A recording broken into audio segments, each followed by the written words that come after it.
Hey everyone, welcome back to Local Living. It's time for Living Local, and I'm here with Campbell. He is an agent over at the UGA Richmond County Extension Office. How you doing? I'm doing great. Good. We're out in the middle of nature, something where you love to be a part of. Absolutely, absolutely. And today we're talking about something important, aren't we? It is. It's a really cool thing we've got going with UGA Extension Center for Urban Agriculture is what we do. And what it is called the Great Georgia Pollinator Census of 2019. And so essentially we are spending August 23rd and 24th doing a census of what kind of insects are flying around and getting on plants and going out there to feed, ultimately to deal with food production and flower production. It's funny because I absolutely, if anybody knows me, I do not like bugs.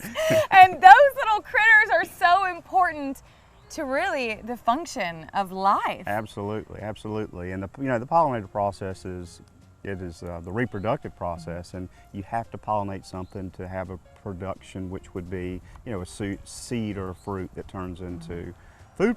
Ultimately food production is the biggest thing. So you can't have watermelons or almonds without having pollinators helping do that. Those tiny little things provide and produce so much for us. And before we even got started, the director was talking about the circle of life. It's like the Lion King, and without those tiny insects, we wouldn't have a lot of what we consume. I think 30% of what we consume. That'd probably be right, absolutely. 30% of everything we do is directly related to pollinators, and most of that is insects. So you're going to have flying insects that are just going from plant to plant to plant, and they have hairs on them, and they pick up these tiny little specks, and that tiny little speck gets to the next plant, and that's how the production actually starts. So.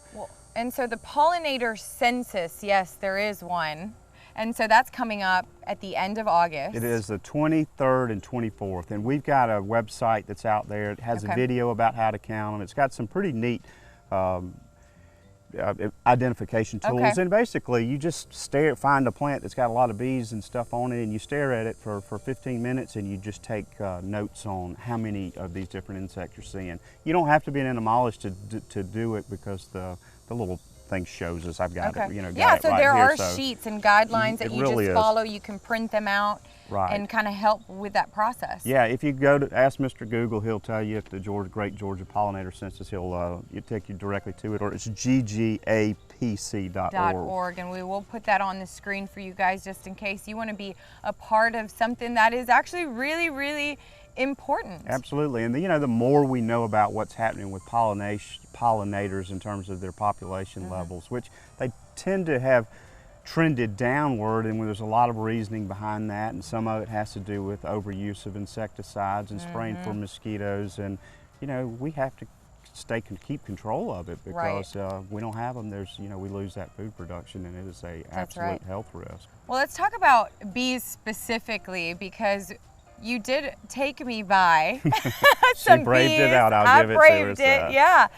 Tell me about what we saw there. Well, what we did was we looked at a guy that has some honeybees, and they're real active right now. And honeybees are just great overall pollinators. They're full of hair, they're real busy, they're active, they're docile when it comes to human beings, but they move a lot. And the neat thing about honeybees is you can transport them to different locations. Different areas. So like in California, they don't have the insects to pollinate almond trees, so you have to have honeybees there to be able to do it right. And they do it for watermelons and these huge watermelon fields they've got over in South Carolina, and they've got to be around to make it happen. So that's the neat thing about honeybees. They're not native, but they're transportable, and they're fairly easy to deal with. And there's some people that are hardcore junkies about them. That's right. Well, you enlightened me today, and I'm sure everybody at home is scratching their head in interest to this. And again, that website where they can go is what? And we want to do that again. It's ggapc.org, and sign up for it. And if you got questions about it, call us at the office. I'll put it on my extension website. Facebook has a site for it if you like to surf Facebook, and I'll write an article in the paper for it. So. Awesome, Campbell. Thank you so much for having us again. Always good to see you. All right, guys, don't go anywhere. When we come back, we'll have more on Local Living.